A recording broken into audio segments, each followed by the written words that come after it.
ఉన్నాండి, మాకు ఆధారం ఏమీ లేదండి. కూలి పనులు చేసుకుంటే కూలి పనులు జాబులు లేవు, ఏమీ లేవు. నాకన్నారు, మా పిల్లలకి అన్నారు, పిల్లలు అయిపోయారు, అందరూ అయిపోయారు.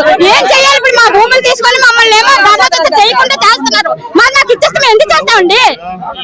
మాకు వన్ సైడ్ సెటిల్మెంట్ చేస్తే మేము ఎందుకు చేస్తాం? మేము చెయ్యం. ఇంకా మాకు సెటిల్మెంట్ చేసేయండి, మేము చెయ్యం. ఇంకా మీ జోలికి మేము రావు.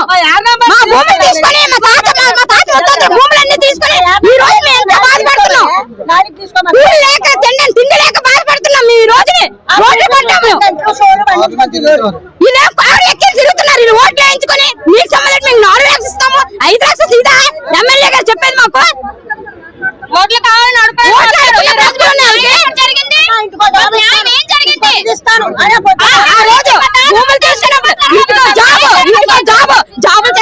కొంతమందికి ఇచ్చారు జాబులు, నేను ఏడుస్తున్నాం. మేము అందరూ అందరికీ ఒకే న్యాయం చేయాలి కదా. వాళ్ళే చేసిన పాపమేంటి, మేము చేసిన పాపమేంటి, వాళ్ళు చేసిన పుణ్యం ఏమిటి? కొంతమందికి ఇచ్చారు, కొంతమందికి ఇవ్వలేదు. ఎంతమంది ఉన్నారు ఇంకెలా ఉద్యోగాలు లేకుండానే ముసలి అయిపోయి ఉన్నారు, ఓసి అయిపోయి ఉన్నారు. ఆ ఆరగట్లకి ఇంకా న్యాయమే లేదు.